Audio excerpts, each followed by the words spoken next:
Hello friends, गुरु कृपा coaching Tikamgarh में आप सभी का स्वागत है। आज देखेंगे जो पात्रता परीक्षा में जो ज़्यादातर जो प्रश्न पूछे जाने वाले हैं उन पे आज चर्चा करेंगे।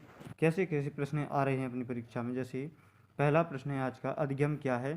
तो अधिगम जीवन पर्यंत चलने वाली क्या है? प्रक्रिया है। दूसरा प्रश्न है, भाषा सीखने में सहायक क्या होता है? तो भाषा सीखने में सहायक क्या है? परिवेश है।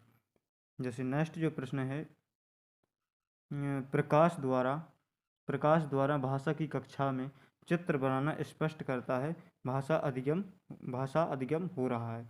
नेक्स्ट जो प्रश्न है, जैसे सुलेखा कक्षा में बच्चों को विभिन्न चित्रों के माध्यम से पढ़ाती है। यह है क्या? शाब्दिक अधिगम है। कौन सा है? शाब्दिक अधिगम है।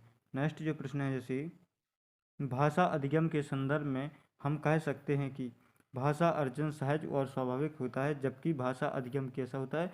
प्रयासपूर्ण होता है। नेक्स्ट जो प्रश्न है, जैसे बच्चे अपना स्वयं का सामाजिक रूप से उचित भाषा तंत्र विकसित कर लेते हैं। यह कथन है किसका? वाइगॉत्स्की का। इसी प्रकार के जो ज़्यादातर परीक्षा में प्रश्न पूछे जा रहे हैं। नेक्स्ट जो प्रश्न है, जैसे व्यवहारिक मनोविज्ञान के कौन है? स्किनर है। नेक्स्ट जो प्रश्न है, जैसे स्किनर और प्रोफेसर ब्लूम के अनुसार ब्लूम की अवधारणा खाली से अलग है, खाली स्थान से अलग है। यहाँ पर रिक्त स्थान होना चाहिए, डॉट लाइन होनी चाहिए। तो क्या है? प्रतिक्रिया सामान्यीकरण से। किससे? प्रतिक्रिया सामान्यीकरण से कैसी है? अलग है। नेक्स्ट जो प्रश्न है, जैसे बिल्कुल इसी प्रकार के प्रश्न ज़्यादातर अपनी परीक्षा में पूछे जा रहे हैं। नेक्स्ट जो प्रश्न है, जैसे शिक्षक का स्किनर सिद्धांत किस सिद्धांत पर आधारित है? तो ऑपरेशनिंग्स के सिद्धांत पर आधारित है। नेक्स्ट जो प्रश्न है, जैसे भाषा सीखे जाने के क्रम में वैज्ञानिक पड़ताल भी साथ साथ चलती है। यह कथन किसका है? तो चॉम्स्की का है। किसका है? चॉम्स्की इसका राइट आंसर हो जाएगा। नेक्स्ट जो प्रश्न है, जैसे निम्न में से क्या एक पर्यावरण अध्ययन में ज्ञान की रचना में बहुत ही महत्वपूर्ण है? तो बच्चों की सक्रिय भागीदारी ज्ञान की रचना में बहुत ही महत्वपूर्ण है। नेक्स्ट जो प्रश्न है, जैसे एक शिक्षक हमेशा क्रियाकलापों को करने के बाद प्रश्नों और चर्चाओं का संचालन करता है। क्रियाकलापों, प्रश्नों और चर्चाओं के संकलन करने का उद्देश्य क्या है? तो इसका जो राइट आंसर हो जाएगा, बच्चों को सीखने के अवसर देना। क्या हो जाएगा?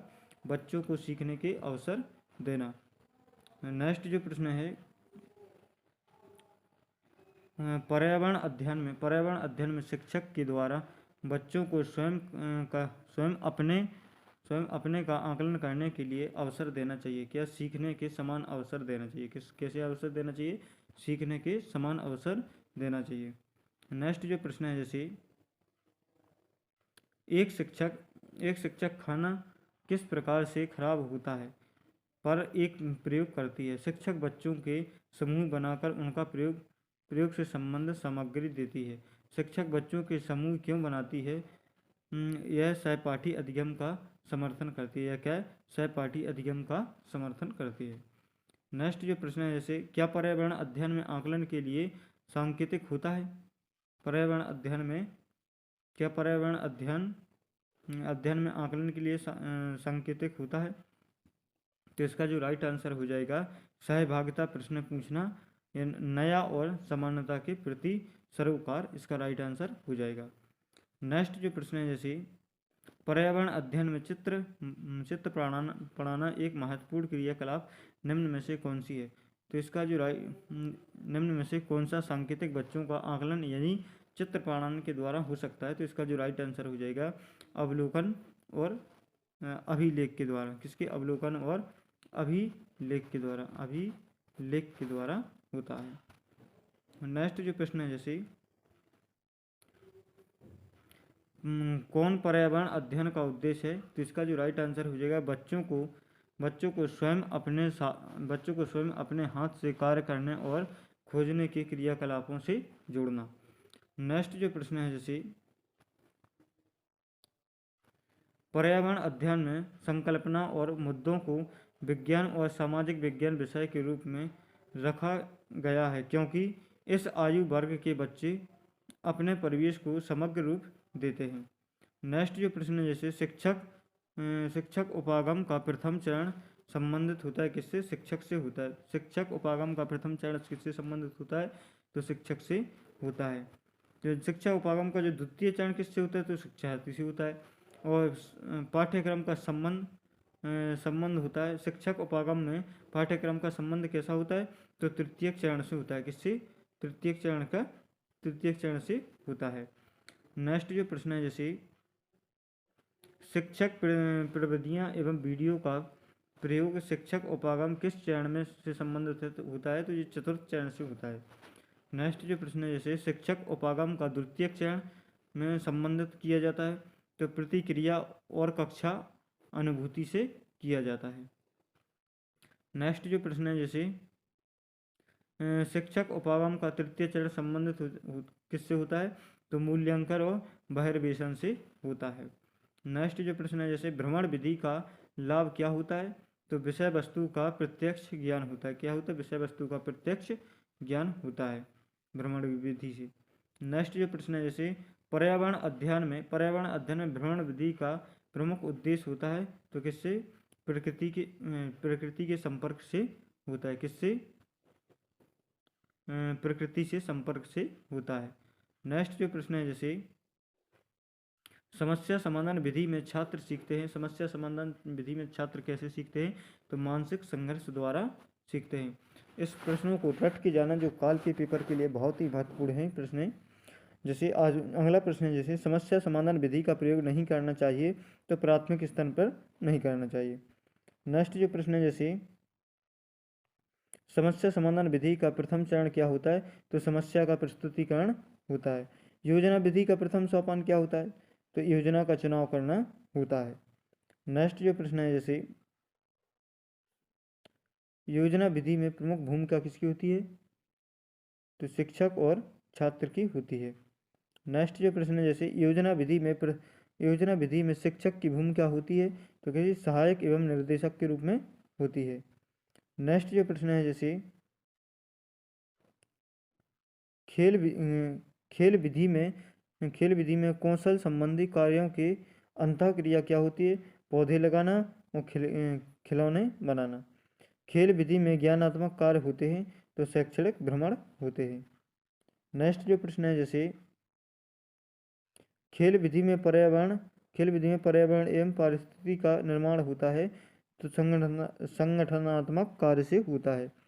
नेक्स्ट जो प्रश्न है, जैसे पर्यावरण शिक्षण में खेल विधि का प्रयोग करना चाहिए, तो प्राथमिक स्तर पर करना चाहिए।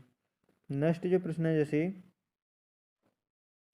पर्यावरण सामग्री का प्रयोग किया जा सकता है, तो शिक्षण अधिगम सामग्री के रूप में किया जा सकता है। नेक्स्ट जो प्रश्न है, जैसे पर्यावरणीय में शिक्षण विधि का प्रयोग करने से क्या लाभ मिलता है? तो शिक्षण अधिगम सामग्री में प्रभावशीलता होती है। प्रस्तावना कौशल एवं व्याख्या कौशल को माना जाता है, तो शिक्षण अधिगम कौशल माना जाता है। नेक्स्ट जो प्रश्न है, जैसे शिक्षण अधिगम प्रक्रिया का स्वतंत्र चर क्या है? तो स्वतंत्र चर कौन होता है? शिक्षक होता है। शिक्षण अधिगम प्रक्रिया का आश्रित चर कौन होता है? तो शिक्षार्थी होता है। पाठ्यक्रम को किस प्रकार का कर माना जाता है? तो मध्यस्थ किस प्रकार का चर माना जाता है? तो मध्यस्थ चर माना जाता है। पर्यावरणीय पाठ्यपुस्तक गतिविधियों का अभाव की समस्या माना जाता है, तो मध्यस्थ चर संबंधी माना जाता है। अधिगम कौशलों का अभाव किससे संबंधित है? तो शिक्षार्थी से संबंधित होता है। नेक्स्ट जो प्रश्न है, जैसे एक नव नियुक्त पर्यावरण अध्ययन के शिक्षक के रूप में पढ़ने से पहले आपकी सबसे पहली प्राथमिकता होगी, तो शिक्षार्थियों को सामाजिक सांस्कृतिक प्रोफाइल तैयार कराने से।